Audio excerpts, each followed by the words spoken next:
Good afternoon, viewers. Good afternoon, viewers. Thank you very much for watching Punchline Africa Television, broadcasting from the capital city of Nairobi for Miriam and for me across the continent of Africa, right near the Indian Ocean waters. Good afternoon, Miriam in Nairobi. A very good afternoon to you and good afternoon to our viewers. Thank you very much across the continent of Africa.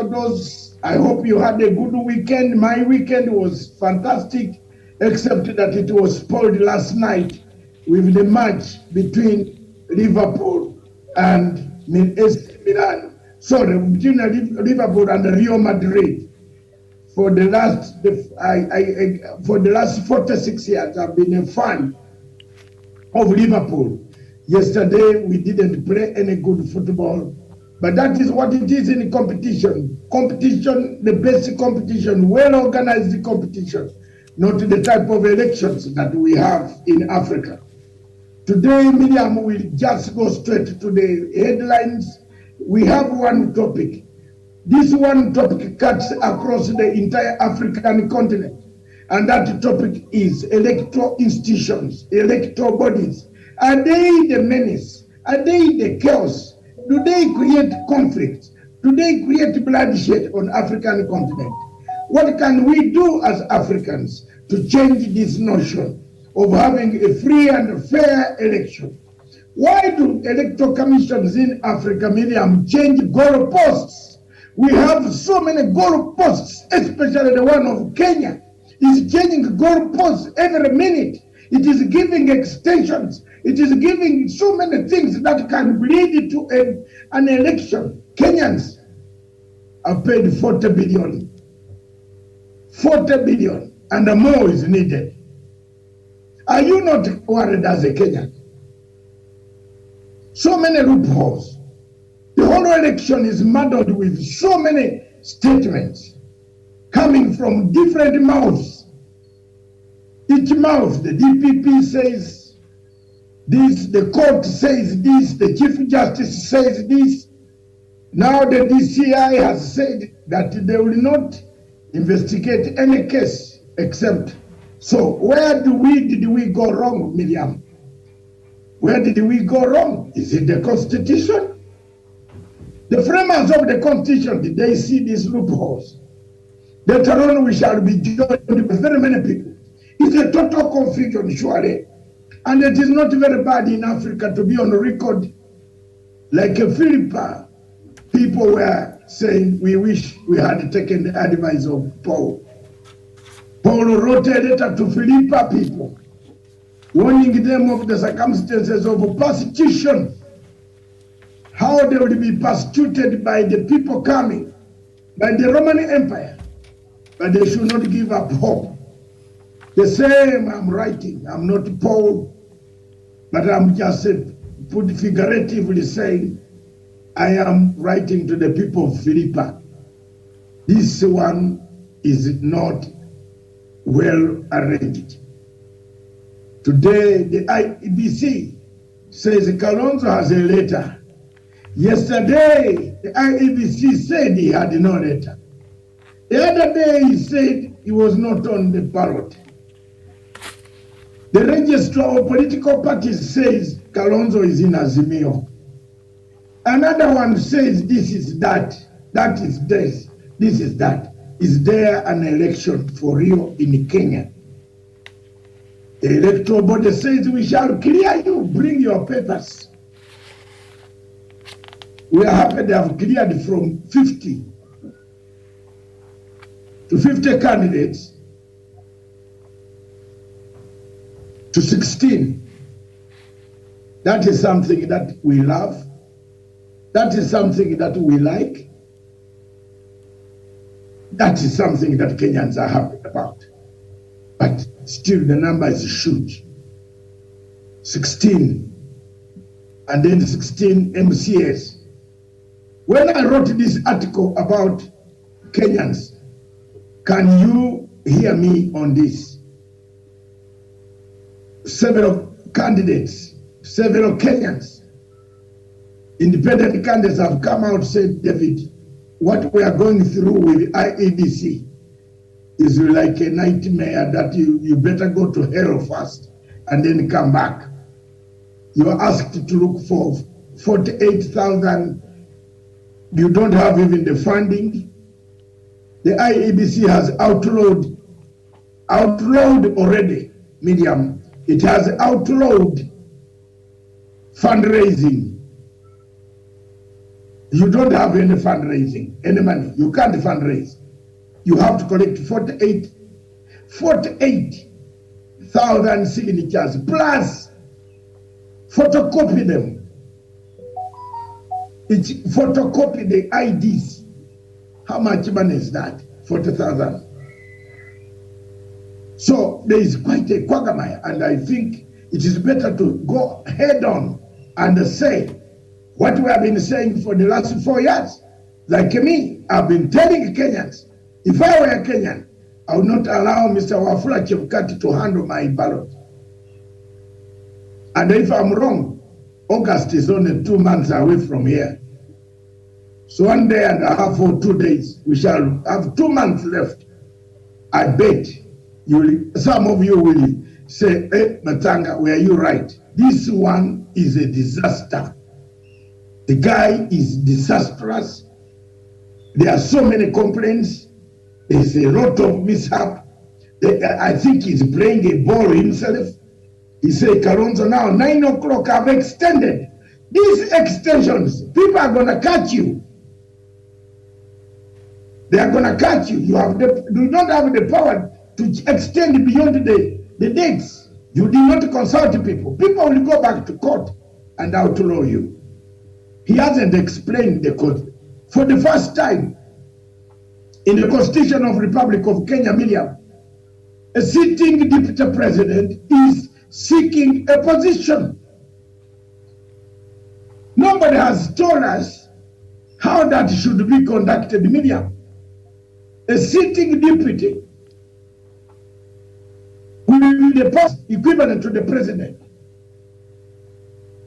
How does he conduct himself from today? It's 29th officially. The campaign starts. He has been conducting himself as a deputy president. But he's a sitting president, a sitting deputy president today. The deadline by midnight today, he should now be gazetted. All those people, the 15 or 16, should be part of the electoral system, because it is today that the campaign is start. Therefore, you can't say, I'm waiting until I'm gazetted as a deputy president, then resign. No.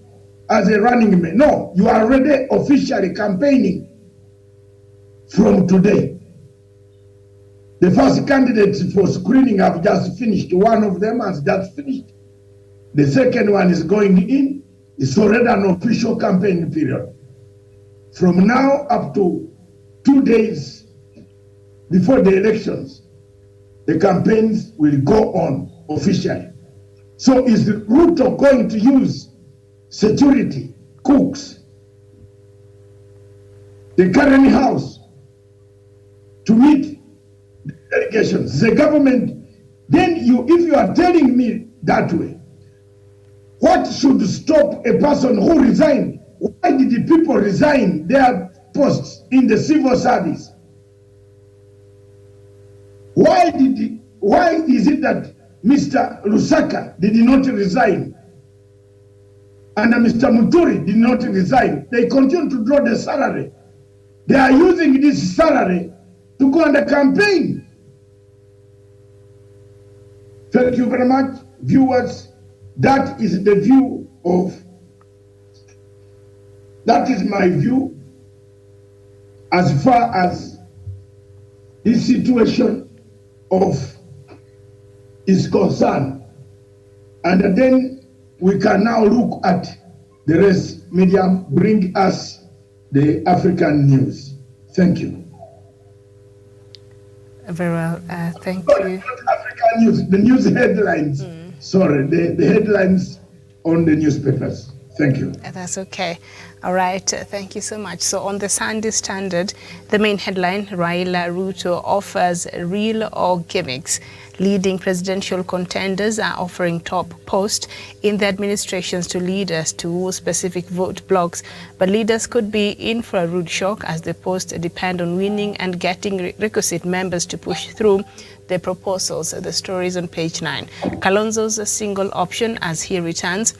Wiper leader returns home to report that IEBC has denied him clearance to run for president on a technicality. If not resolved, this would mean he has only one sure bet, return to Azimio. The story is on page 10. And it is a Kenyan affair in Africa volleyball that is on page 17. And of course, the main pictorial, spectacular air show for Nairobians as Kenyans treated to display of an array of aircraft, including fighter jets and helicopters, skydiving and parachute free falls in a show put together by Kenya Defence Force and Aero Club of East Africa that happened yesterday at Jamhuri Park. The story is on page 3. And then we move on to the Sunday Nation. The main headline, it is on. Choppers, cash, dirty tricks. The season of promises. Impatient politicians could not wait for the referee's whistle. They hit the road way before the legally set date for commencement of the campaign period. Within 72 days to the polls, a voter can expect all manner of cajoling and wooing. The story is on page 19, 20. And 21 MPs give thumbs up to 1 billion Kenya shillings mobile clinics tender. But where are they? Parliament's Public Accounts Committee has in a report given a clean bill of health to the multi-million shilling portable hospitals deal, ending a protracted probe at the clinics are, however, nowhere to be found. The story is on page 5. Kalonzo set to rejoin Azimio, but IEBC gives him more time. And the story is on page 5. We shall look at that. And of course, the main pictorial, Vinicius strikes as Real Madrid beat Liverpool in Champions League final. That is the main pictorial on the front page of the Sunday Nation. Back to you. Yeah, thank you very much. I am just, PLO says he wants to join. If you are free. Yes. Thank you very much, PLO. You can join us anytime when you are free. Thank you very much, sir. Medium, this headline on the Standard, on the Sunday Nation, from the coast, it looks like it is on choppers, cash, data tricks.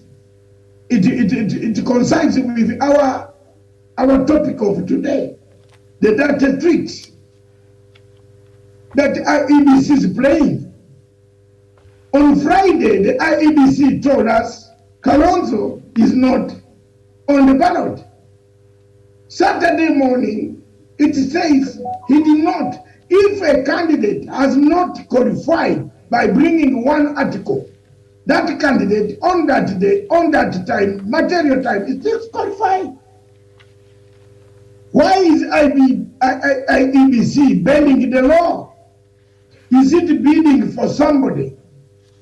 Is it bidding because there is a pressure from UDA, Ruto's party, that Kalonzo should be given a presidential debate, a slot? Because they are very fearful that once Kalonzo joins Raila Amolo Odinga, the deal is done today, it's gone. So the UDA team has been pestering Chebukati and other people that Ruto Nani should be given a ticket just to spoil what President Uhuru Kenyatta and Raila Odinga have put in place. So for me, there is a danger, the tricks, the dirty tricks, the choppers, the cash, the clean cash, the wash people, the 40%. All this don't occur well, Miriam, for an election in a country that has had a war because of elections before, that has killed 1,500 people before because of an election, that has claimed that the votes were rigged, that two main contestants are on the ballot today, and none of them is a man you can convince so easily. There is nothing like an election nearer here. Thank you. Back to you. Okay, all right, and we'll just continue with that story that you have started. And before I bring in Jevan, let me just read it. It is on page 5 on the Sunday Nation. The Electoral Commission has handed Wiper leader Kalonzo Musyoka a political lifeline by allowing him to resubmit signatures supporting his presidential bid, even as his allies insist that he has joined Azimio. The Independent Electoral and Boundaries Commission (IEBC) had on Friday locked Mr. Musyoka out of the August 9th polls on technicality after he failed to present the list of his supporters in the required Microsoft Excel sheet. In a letter to the party's National Elections Board, Chairperson Agatha Solitei, IEBC Chairman Wafula Chebukati said the outfit has until today to resubmit the signatures in the prescribed format. The Commission has considered and acceded to your request to be allowed to submit the soft copy of your list of supporters in Excel format by May 29, 2022 at 9 a.m. at the Bomas of Kenya, failing which your documentation will not be certified as compliant, said Mr. Chebukati. So perhaps, Jeva, not Kenyans are wondering is one, of course we know Kalonzo Wiper Party is part of Azimio and they have not legally left. They've not gone to court to legally leave that coalition. So that is another quagmire that we're seeing there. But also among the Wiper Party, there are also other candidates who were disqualified last week for failing to meet the prerequisite, but it appears Kalonzo seems to be getting a bit more leniency from the IEBC, where the rest were dismissed and that was it. Is that grounds for fairness? Thank you very much, Miriam, for that and for the conversation that you're having this good afternoon. One, and it's very unfortunate that Kalonzo Musyoka is trending with the Kamba votes as if the Kambas are his own personal property. Politically, he is a kingpin in Ukambani, but he is there to ensure that the Kamba people have the best interest, have the best infrastructures, have the best in any government that he feels is good for them. Here, Kalonzo Musyoka is presented with a very prestigious position of a chief cabinet minister. That is not his position. That is a position for the Kambas. That is a position for the people who come from the Ukambani. He is presented with 4 cabinet slots. That is not his positions. That a position for the Kamba people, for the support, for the support for Raila Amolo Odinga and Azimio government. Therefore, Kalonzo Musyoka should not take the Kamba support for granted. They are the people who have made him to be who he is today. And he needs to think not for his own interest, but for the interest of his people. And what his people needs is good development, is good roads, water, and all those kind of things. Therefore, Kalonzo Musyoka should look at the bigger picture. And what Kalonzo Musyoka is doing today will haunt him in the next 10 years to come. Because nobody is seeing him as a trustworthy person. Nobody is seeing him as a man who can be trusted at the topmost seat of this country because of how he is behaving today. He forgets that he has a political future in the next 5 years to come or in the next 10 years to come. Therefore, it's unfortunate, and that is not how leaders of caliber of Kalonzo Musyoka should behave. He should learn from Mudavadi. Although he has his own weaknesses, he gone to Kenya Kwanza and he is justified there. I think Kalonzo Musyoka should take one side and run with it. If you want to go to Kenya Kwanza, he should go to Kenya Kwanza or remain in Azimio. These things of saying that he atapita katikati as he did in 2007, this time round, Miriam, the Kamba vote is already segmented. Therefore, there's nothing concrete that will get from Ukambani. The 1 million points votes that he has been enjoying, if he goes as independent candidate now, he will hardly get 500,000 votes from Ukambani. Therefore, he should rethink and not think for himself, but think for the people of Ukambani. And to the IEBC, it is unfortunate that the person who is supposed to oversee this election, the person who is supposed to give a level ground as we head to 2020 general election, is being lenient to Kalonzo Musyoka. Why is he given an extra time to submit signatures to go and rectify the mistake that he has been doing when the time is already lapsing? I think the IEBC and the people in Kenya Kwanza who have been pushing Raila to pick Kalonzo Musyoka as his running mate, they are working in cahoot, because it is not a coincidence that Kalonzo Musyoka, by all means, IBC is trying to ensure that he'll be on the ballot. For what reason? I think the IBC should come out in public, sanitize the image, because as we head to this general election, Miriam, the person who is very critical is not the players in this game, is the referee.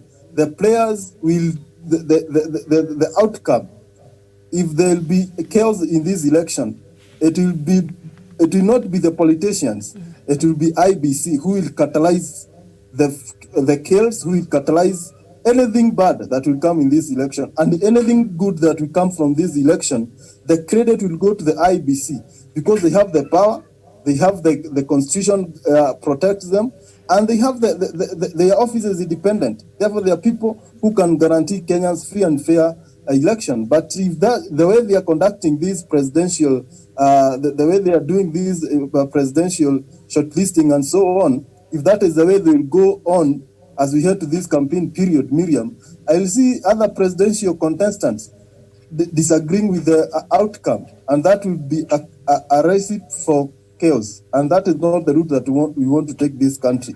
Therefore, any good mind in Kenya and the welfare of all of us as a country, the IBC and all of us should ensure that the IBC sticks to their mandate and delivers credibility, verifiable and transparent votes as we head to 2022 general election. Thank you. All right, so of course, Mr. Musyoka was among 4 political party candidates and 9 independents who failed to satisfy IBC's strict demands of 48,000 supporters from at least 24 counties, proper presentation of supporters' names and copies of their national identity cards. And as I was watching this news, I think on Friday, I thought there's no way Wiper could have failed to meet these demands. I thought this could have been deliberate, because I don't think Kalonzo really means to go and run for this presidency.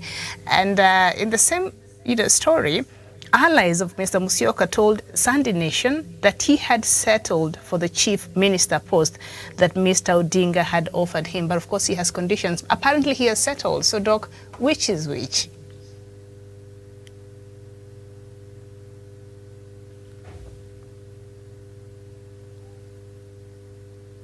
Okay, I don't know if Doc you can hear. All right, Sorry. Yeah.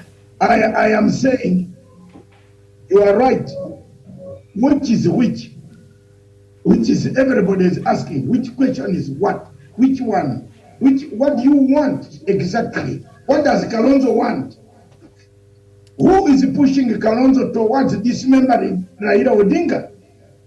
This is the question that some of the Kenyans are not facing.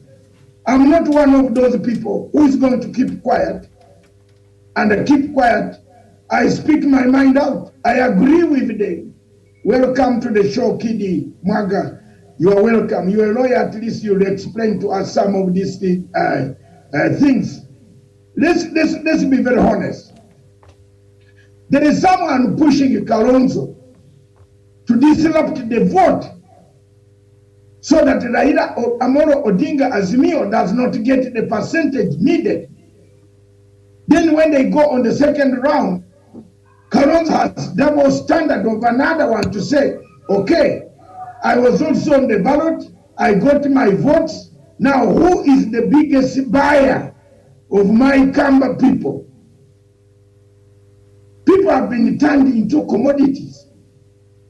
It is very sad for you to turn people, human beings, into commodities. The election is being fought on cheap things. You know, I own the Kamba people, they are with me.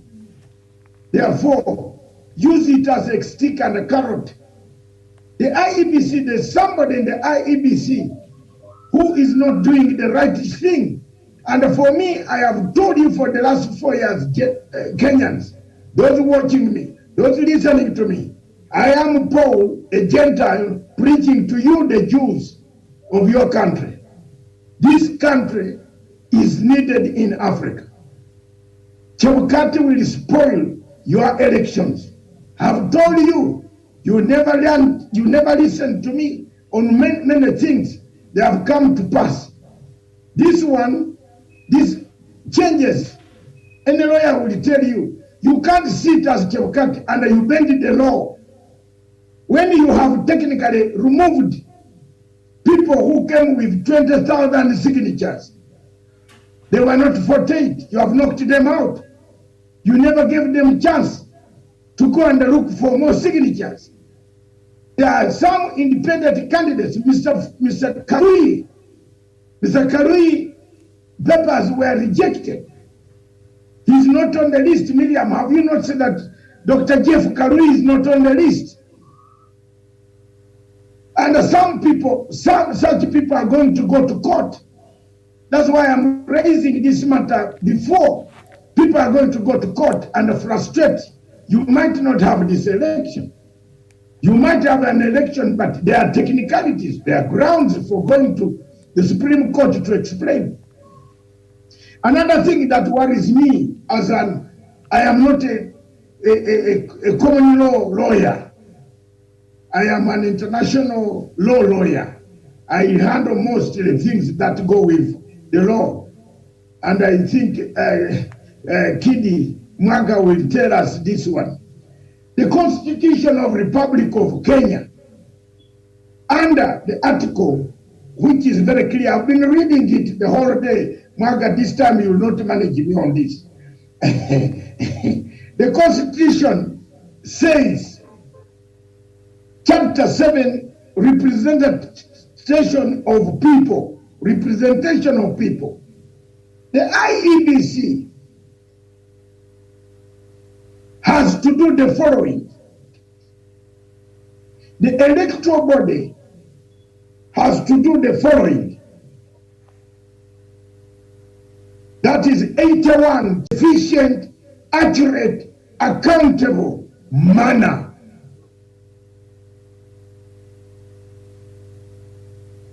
Now tell me, do people who are on the platform as my we panelists here, the word, can I repeat? Administered impartially, neutrally, as neutral, efficiently, accurately, and accountability, accountable manner. Changing the dates, are you really being accurate? Changing the dates. You said Kalonzo on Wednesday has not met the qualifications. Kalonzo on Saturday has not met the qualifications. Kalonzo on Sunday has met the qualifications, and he's here. He's given him alone. One person. So you tell me, as a layman in this country, the Constitution I'm reading is here. And maybe it's not the English. All of us have the English. We have read it. The electoral system shall comply with the following principles. And I have quoted to shorten time. E5. E5 of 81 article. Administered in impartial, neutral, efficient, accurate, accountable manner. Tell me where the IEBC is accountable now, where it is accurate. If it is not accurate with its own dates, what about accurate with its own votes? As we speak now, let's go further. Today, I made sure that I become a scholar of the Kid Mwagi's Kid Mwaga's profession. We were supposed to have seen registered, clean register. You are clearing candidates who might not be on the register. Has it occurred to you as a Kenyan, wherever you are, can you tell me that tomorrow you are clearing Mr. Wachikoya, but Wachikoya's name misses on the register, and then you go back to ratify? Is that an election? We missed the target of displaying the register 6 months. 6 months before the elections. Show me anywhere where Kenyans are checking their names. You are checking your name, but is it a clean name? They could go and do another PDF and clean your name out. When you go there finally, at the final polling station, your name, Miriam, is missing. What is the proof that what you are seeing online is what you will see at the polling station? Because the officer at the polling station is not interested on your investigational circumstances. Did you know that? The woman at the polling station, even if you go to Angel Gabriel and bring the angels sit there, and then you say, my name should be here, she will not help you. Therefore, you have destroyed an election. That register is not yet out. Kamkati has been telling us KPMG, KPMG, KPMG. Where is it, Miriam? I want to ask you Kenyans, Miriam, have you checked whether you are registered? And if so, what guarantee do you have that the same check that the number you called will be there on that day on the 9th that it is there? Because displaying the register would mean when you have checked your name, they should also send an acknowledgement that your name now is in. That is the work. They have taken that money to do that work. Okay, you filled in and you rang the number. You filled in the number. It came back and said, I have registered. What proof do you have at the returning officer at that hour 9th that you did check your name was there? Personally, I went physically to the polling station where I normally vote and checked it physically, because Kenyans can still do that until, I think, tomorrow is the last day. So if anybody wants to go check. Miriam, any malicious person who wants to disrupt an election could as well produce another list. So how will you have, what remedy? Kid Mwaga here can come in and help me. What remedy do you have as a voter at that last hour, given one minute you are given to vote and get out of the polling station, you find your name is not there? That returning officer, that IEBC official will not help you. So what do you have in your hands? You went to the polling station, Miriam. Show me what proof you have that the name is there. That it will be there on the 9th. And it will be the Miriam Ogutu location. It is there. Most likely, they even forgot Raila's name. Yeah, in rare situations, sometimes some names go missing, and we saw a couple of names missing last time. But even this is something they do every election. Even last time, I went and checked, and I went and voted, and my name was there. So I'm just pegging my hope on that my name will be there, because it has been there since I registered as a voter. Fine, that is okay. Yours will be there, and I'm happy. We need that. Azimio needs that to vote, or wherever you are going to vote. Azimio will need it. We need it. Let's hear from. Welcome to the show, Kid Mwaga. I requested you to come because I wanted very serious, actually, explanations of some of the things that are happening. In your feeling as a Kenyan, do you really feel there is some seriousness around this electoral process? Thank you very much, Daktari. Good to see you, Miriam, for such a long time. And it's good to be back on Punchline. Yes. As we head into these elections, I must say from the outset that so much is at stake in these elections. Because one of the challenges that we are facing in these elections is that moral appropriation has taken place so much, especially by the side that is running against Azimio, that when in the past it was easy to distinguish between right and wrong, especially in an election, because of things like corruption, because of things like not being able to, leaders not being standing up to the highest ideals, we have a constituency, especially of young people, first-time, second-time voters, who are not only disillusioned, but approaching these elections when they know so little. And I am cautious not to call it ignorance. And in them knowing so little, they become excited and thrilled with slogans and one-liners without pausing back to interrogate what is at stake for them. So as we hurtle towards 9th of August, the first thing is that Electoral Commission has got a mandate, a legal and moral mandate to ensure that it builds a solid and predictable electoral infrastructure and environment which therefore enhances the integrity of their processes. Before we got here, earlier in the week on Monday, the Electoral Commission was having what it called the pre-nomination conference with the candidate. And it agreed with the candidates on a number of things. One of them was that we bring technicalities in processes to ensure that busybodies are then not given a chance to take the process through a circus. When, for instance, the IEBC, in its wisdom or lack of it, at one point says some candidates have not met the threshold, and then rejects the papers of such candidates. Then the same agency goes ahead on a later date to treat certain candidates as sacred cows.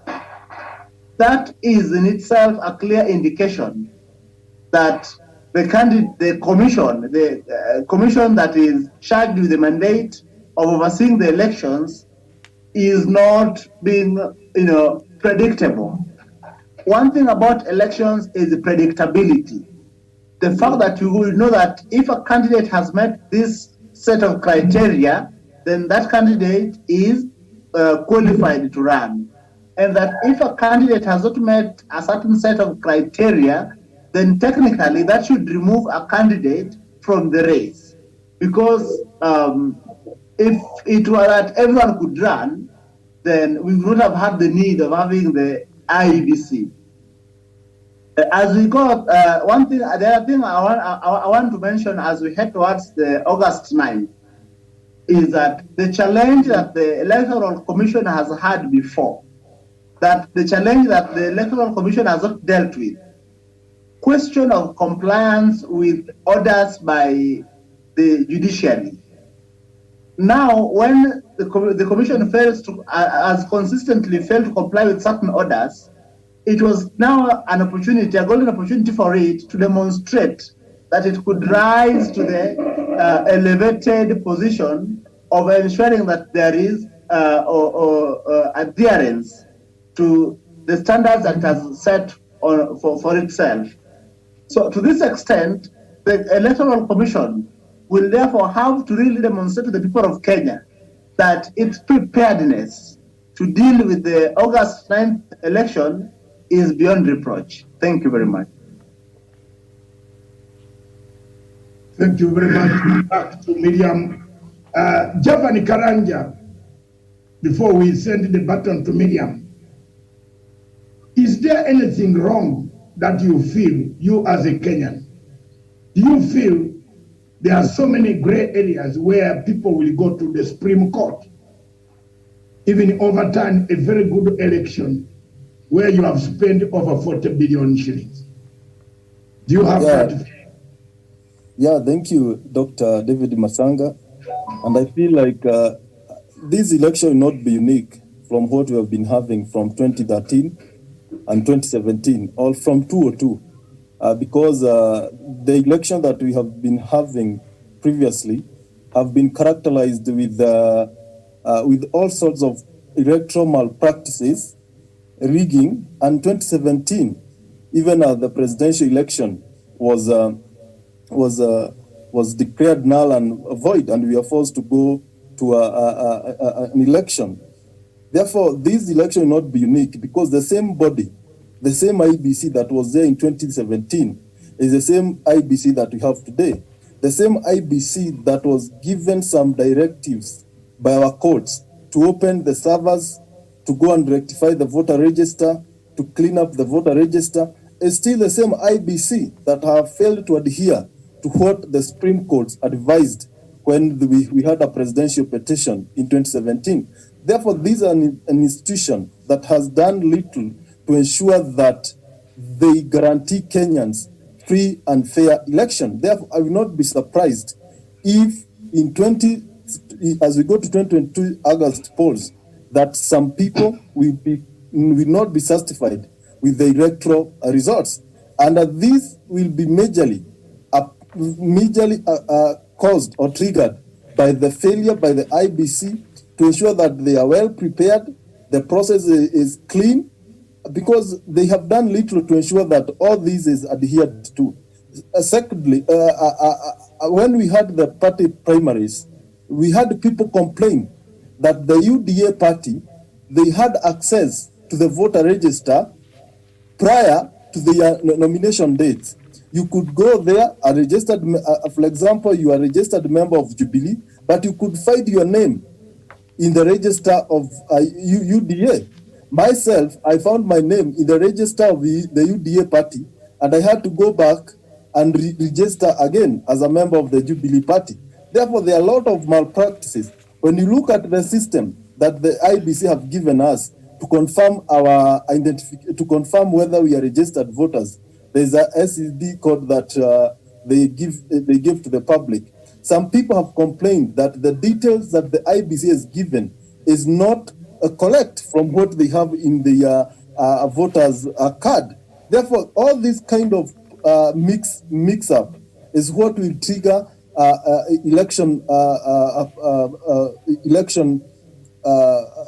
electoral injustices as we head into general election. Because as a Kenyan, if I went to the polling station and I find my name is missing, or I find my name in a different polling station, that shows that the IBC was not keen to ensure that they clean the mess in the voter register.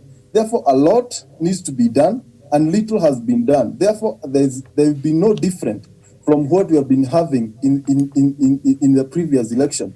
The only advantage that we can take for those who support Raila Amolo Odinga is to ensure that they do a very thorough campaign that will ensure that many Kenyans turns out to vote for Azimio, such that the winner of the presidential election will win with at least 60+%. I think with that big margin, nobody will have the courage to go and complain. But if we are heading to a tight presidential race, a two-horse race that we have been having from 2013 and 2017, then I see a recipe for chaos. I see either camp going to the court to petition the outcome. Thank you. Thank you very much, Miriam. Back to you in the headquarters. I still have one problem now again before we continue with the elections. Lawyer Kidi, the DCI has issued a directive that the police DCI officers should not take statements from suspects. You know, there is something, I don't know whether you people, Kenyans, are seeing something wrong. We have a problem here now. The DCI says, cannot issue a new directive in war that no statements, no fingerprints from DCI. Because the DPP says, nobody, he comes up and says, nobody, whether you have crime, no crime, go. So, Kidi Mwanga, you a lawyer, I want you to, my dear brother, explain to me, what is this Kwagamaya here now? What is it? Who is supposed to judge? In a country where I grew up, where I was born, and I want to be candid, and in a country where I live today, not in Kenya, of course. Kenya, I work. But where I live, the DPP office and DCI police office, Metropolitan Police, are different.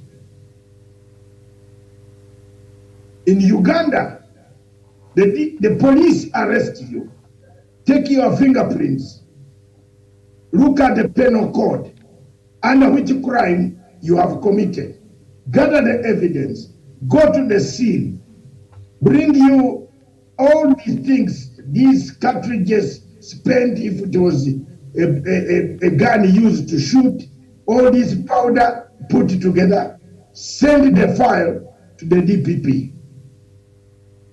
That's how normally it happens. I have never seen a country where the DPP comes to investigate.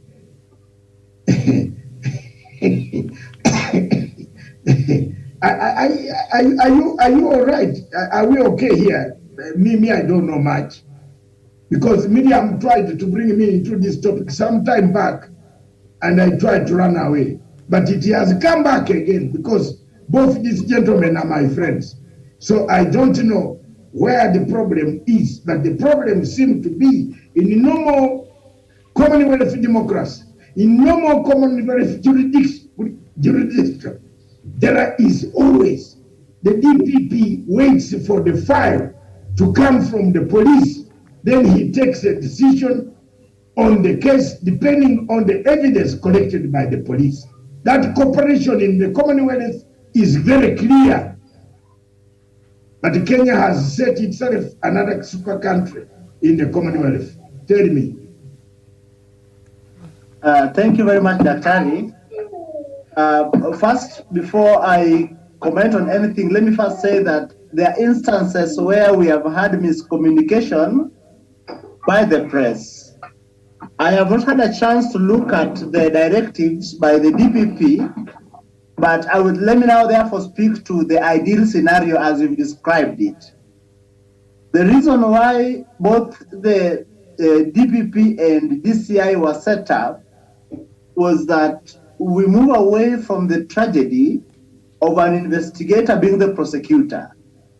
And that is why investigative powers was then domiciled within the office of the DCI, so that they are able to enjoy a measure of independence, but which is not also attached to prosecutorial powers. We then, previously, if you remember, that we had police officers working in the office of the DPP. Initially, when we had Keriako Tobiko, previously when we had Bernard Chunga at DPP, but then DPP was still under the office of the Attorney General. So then we set up the office of the DPP and staff it with competent lawyers, whom we then call state counsels. Part of why we do this is that when a file comes from the DPP, from the DCI, the lawyers at the DPP were supposed to look at it, look at the charges, look at the framing of the charges, because there are instances when criminals would be let off the hook on account of the framing of the charges alone. So then we staffed the office of the DPP with the state counsels who are supposed to look at the files, look at the charges, how they are framed, and then advise if the file as presented was fit to proceed to court, or if there are amendments to be made long before charges are done. Any departure from that understanding would then bring so much confusion in our prosecution and handling of the criminal justice system. Thank you. Okay, for your information, yes, I can now read for you. You can say the press, the media changes words. Yes. It is here. This comes in the wake of DCI Chief Judge Kinoti accusing Director of Public Prosecution Nudin Haji of attempting to control the police in a case where the DCI has distanced itself from the anti-terrorism guidelines published by the DPP. Okay? In a signal sent to his officers, Mr. Kinoti has directed that because of the power to draft a charge sheet or charge the suspect has been removed away by the judge.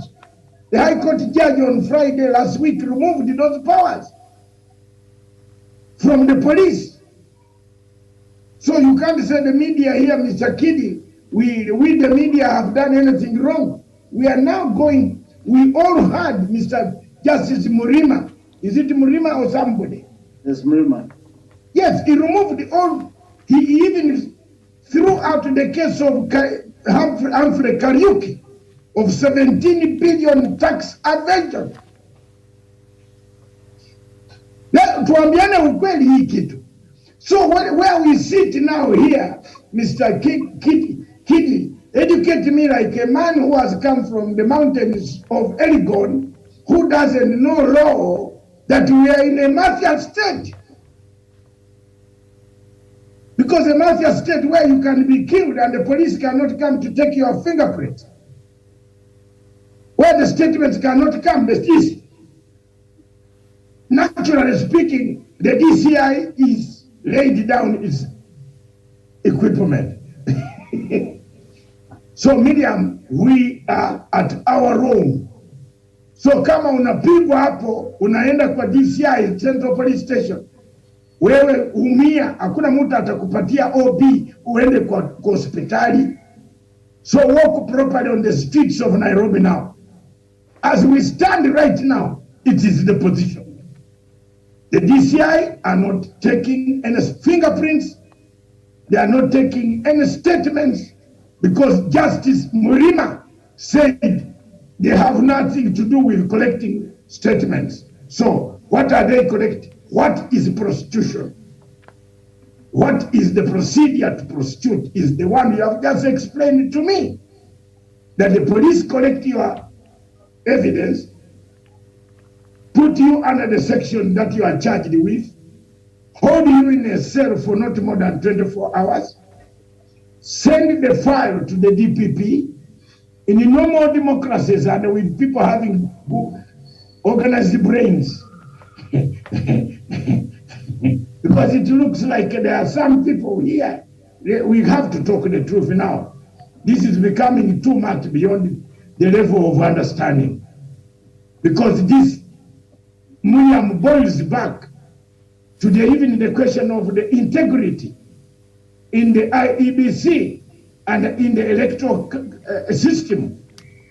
We have said all people, whether you stole what, go for an election. Isn't it what we have said? Go. And no more charging. In fact, if any politician now beats you up anywhere, the DPP will not charge you until the politician has finished his election. That is what is happening in Kenya. So, wewe nyenye people who move in the public so much, mchunge, ngumi itatokea pande ngine, if you don't take cover na ngumi yo, wewe hakuna pale utaenda. Miriam, if your bag is taken, hopefully, walk properly, don't be hit by anybody. Nowhere you will go to the police station and have fingerprints or a record made. Nobody wants to know you. That is the state we are in now. And it is on page 8 of the new Sunday Nation. On the Sunday Nation. Thank you very much. I wanted to bring it to you to connect the two plus the Electoral Commission malpractices on the story tricks, tactic tricks, and loading Mr. Kedi with another question. Before we come to the main Africa to see other places where elections have caused chaos. Mr. Kedi, the framers of this constitution, did they know that one term, a deputy president of a country, a sitting deputy president, would also go to seek the presidential candidature? Did they, yes or no?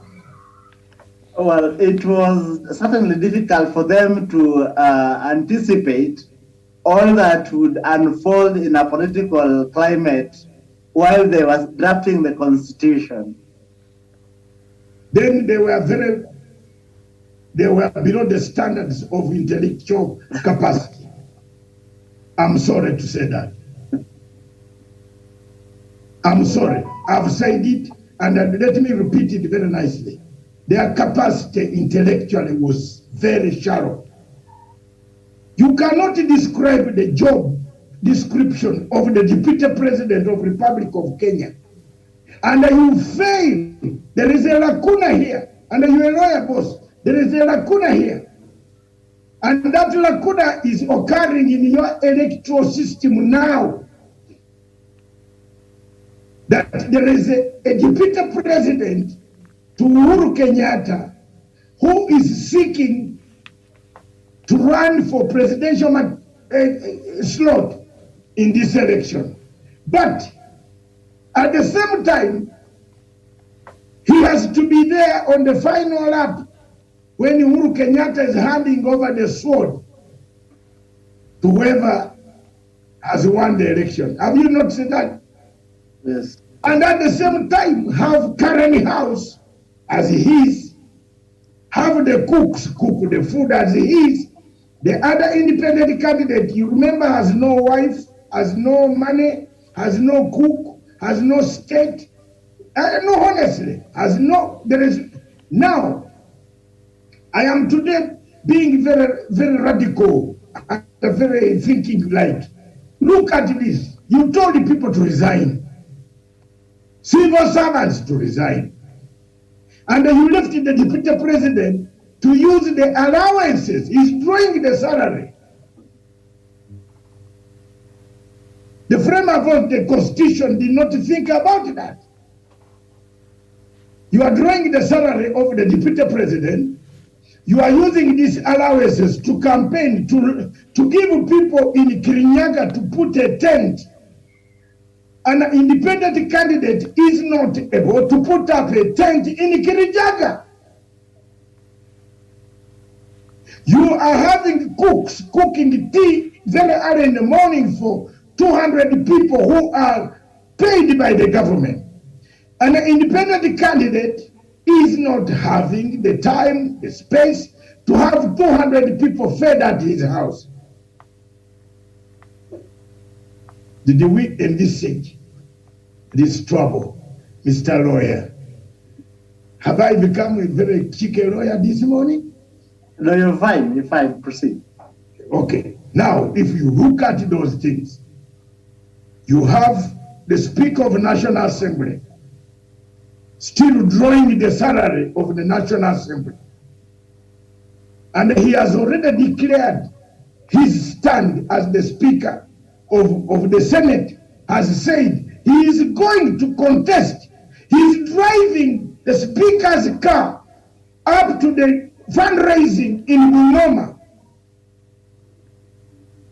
This one is driving the Speaker's car up to Embu in Kirinyaga, Kirigoya. Today, the Parliament vehicle is being used.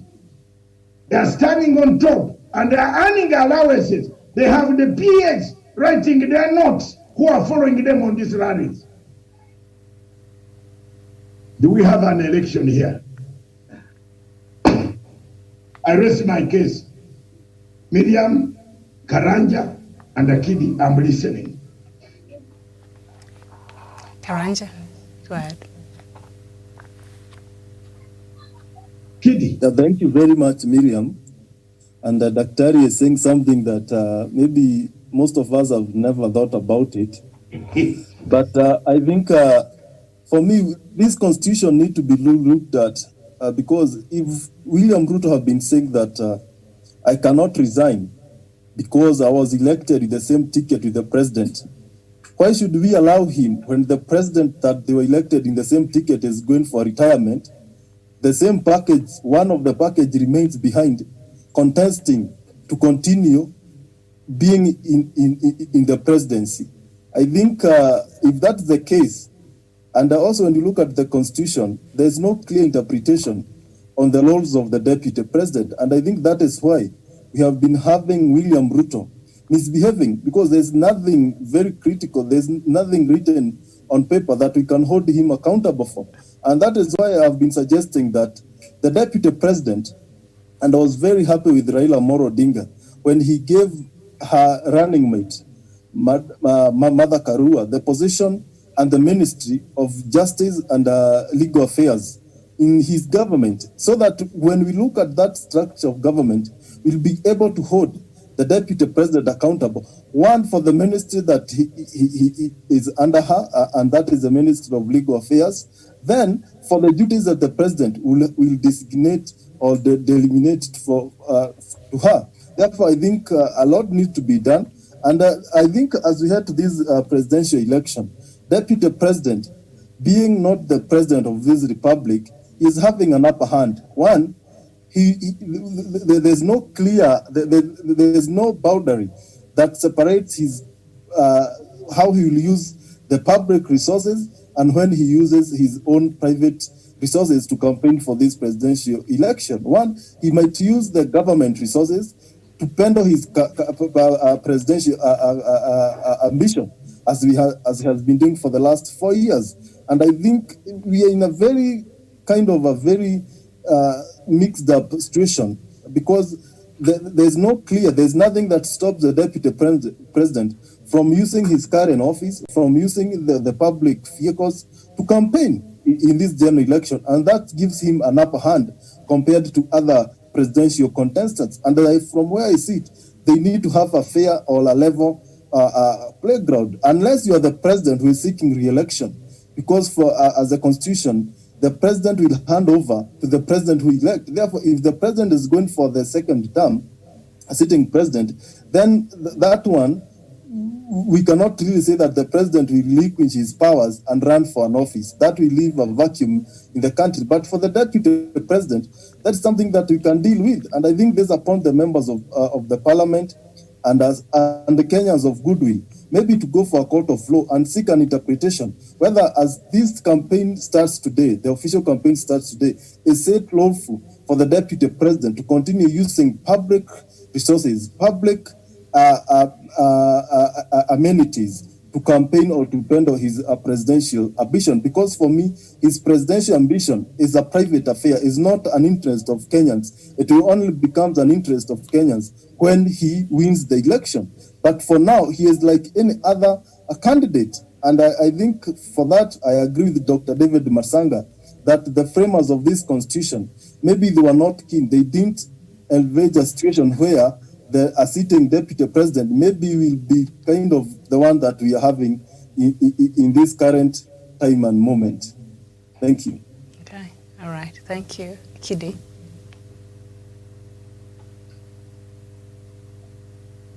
Yes, Miriam. One thing we must contend with in the point that, the fundamental point that Dr. is raising is the question of undue influence that a candidate may have in a presidential election. A deputy president, for instance, the sheer motorcade that a deputy president is using is almost equivalent to that of the president. And therefore, when you have given a candidate outriders and cars that are fueled at public expense, and police officers numbering up to 50 or possibly 100, while another presidential candidate is, say, given 2 police officers, this in itself tilts the scales of an election, especially in terms of perception. And we all agree that politics is lost and won on perception. And the other thing is that this one candidate has got a government house with government budget, of course, for food and entertainment. And therefore, this fundamentally increases his capacity to entertain guests, which includes but not limited to people from the political world who are helping in his candidature. And because he has got a government mansion that where there people can come, he can host up to 500 people at one go, while another candidate does not have the same provisions, then it in itself certainly tilts the elections in favor of a candidate against another. And I think I agree with Daktari that he is indeed raising a very fundamental question. Thank you. All right, Doc, back to you. Miriam, as you can see, it is a very complex subject, and we have left it to go like that. Nobody is tackling it head on. And it is going to appear in the Supreme Court. Some of the candidates, a man like Wachikoya, has no powers, has nowhere to get a helicopter. The only thing he has is to have, he knows he will have few vehicles to run around the country. Thanks God, he was able to get 48,000 signatures. And on the question of papers, nobody will defeat him on papers. Because he got his first paper when I was witnessing. I was one of the people in the hall when they were graduating. So that's okay. But look at a man who is earning an allowance, and then look at this kiddie. They have stopped fundraising. But still in Kenya, the Electoral Commission is not enforcing fundraising code. I have seen on the social media, Moses Kuria calling people for fundraising for his candidate. Nobody has arrested him. No police went to Safari Park and made people break those caps to run for fear of arrest. So we have a problem. The law is these are some of the things that I am telling you have been piling up. The fundraising stopped in October. Wasn't it October, medium or November, when the EBC told us there is no more fundraising? If we want to do the fundraising now, it is stopped. But still people are calling rallies disguised as meetings in hotels to raise money. Ruto went to America recently and the money was raised from Medina. Nobody raised the red flag. This is all the money coming back to help certain candidates. Some are not helped. Some have become law-abiding citizens. Law-abiding citizen candidates have found themselves in a very terrible situation, I'm telling you. If you are law-abiding presidential candidate in Kenya now, you are in a very terrible situation. Because you are not going to be elected. Nobody wants to know you. You are traveling by road, by bicycle. People are traveling by helicopter. That's why you see it is on choppers, cash, dirty tricks. And some of the cash is wash cash. Matiang'i has already told us. So given all the circumstances, I can humbly submit to you, Miriam, the elections in Kenya, and indeed the Electoral Commission, Independent Electoral Boundaries Commission, has not fully prepared for a better election to come. As far as this is concerned, it has bent the rules. It continues to bend the rules to favor some people, and we don't know who else will be finally be favored at the end, and it causes bloodshed. I want to do a takeaway. No, not to take away. We move to another examples, medium, which you might have. For example, the issue of Nigerian Electoral Commission, the issue of Zambian Electoral Commission, the issue of Zimbabwe Electoral Commission, and across the continent of Africa. Most of these electoral commissions operate almost in a very terrible manner. It's a curse that we have inherited. I think the best thing is for me to do a takeaway. What do you think? Yeah, go ahead. Is there anything else on Africa news that we can have? We still have 20 minutes. If there's anything in Africa that we can have it before I do the takeaway, but that is all. We can't speak more than, you know, the events here, Miriam, worry everybody. But it seems that we on Punchline, we are more worried than than some people. Because some people are not even bothered about this. But me, when I look at these things quietly, when you tell me the police says no fingerprints, then which state are we in? A policeman is like a nurse. He runs to get a statement in order to prosecute. If they are not going to get fingerprints, the DPP cannot get fingerprints.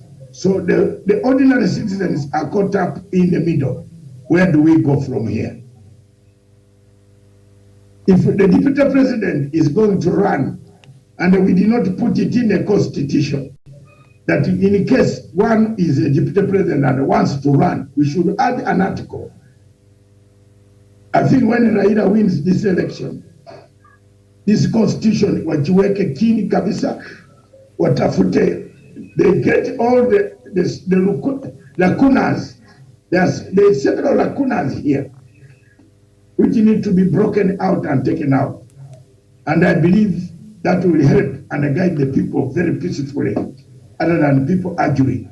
Because at the moment, the deputy president issue was not anticipated, that the deputy would also. And there is a very thing that he does the same duties with the president. So, and it is well stated in the Constitution.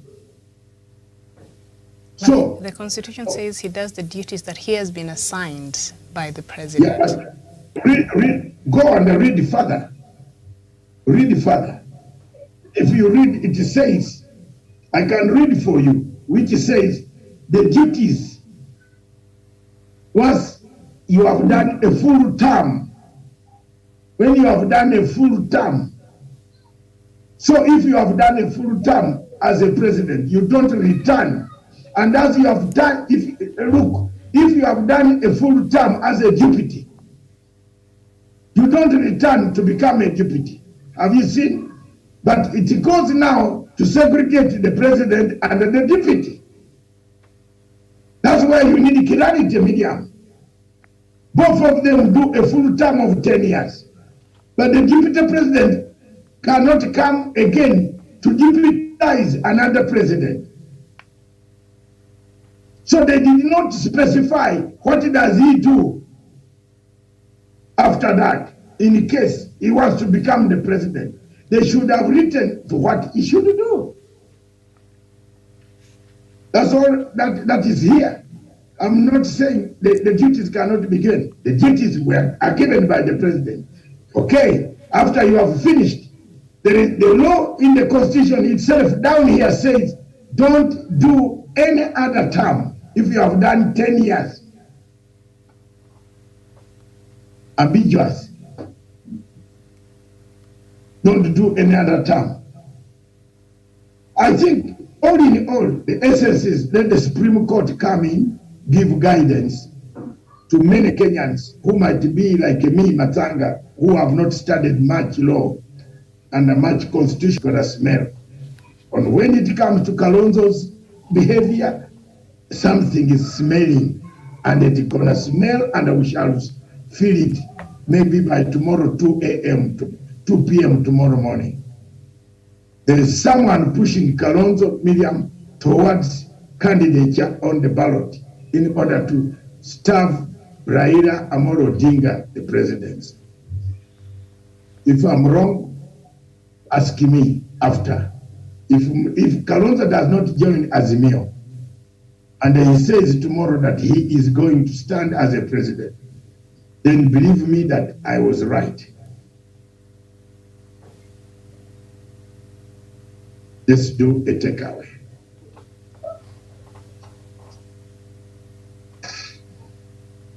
And I would request that takeaway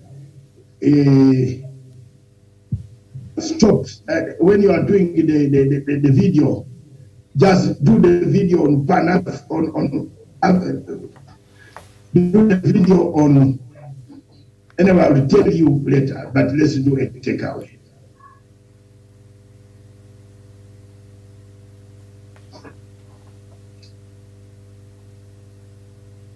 Across the continent of Africa, electoral bodies or institutions are mandated to conduct elections in a free, fair, transparent manner. The history of Africa the history of Africa is replete of several difficulties emanating from elections and electoral bodies. Electoral bodies in Africa, institutions, have never been, apart from 2 or 3 countries in the rest of Africa, have been the cause and the main source of conflicts. The preparations of an election is not a one-day exercise of casting the vote. It is the voter education. It is the cleaning of the voter register. It is the preparations of the candidatures of various candidates that will come into this election. But while this is taking place in many countries, especially in South Africa, where they do their election very smoothly, the rest of Africa has got a shortfall. In the countries, namely Uganda, Kenya, Tanzania, Nigeria, Malawi, Mozambique, in countries like the Democratic Republic of Congo, in countries like Libya, in countries in West Africa, in Ghana, yes, it has also been relatively not bad.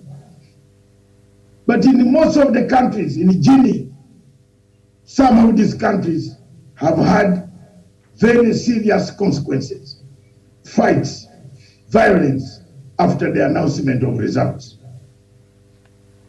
Coming back home, the Electoral Commission of Kenya has been, for the last 4 years, with only 3 commissioners. The rest of the commissioners came in last year. The preparations of the election for 2022 have not been adequate.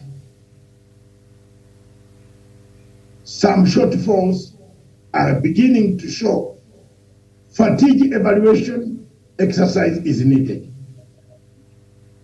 Candidates are given different dates. Extensions are given without the consent of the courts.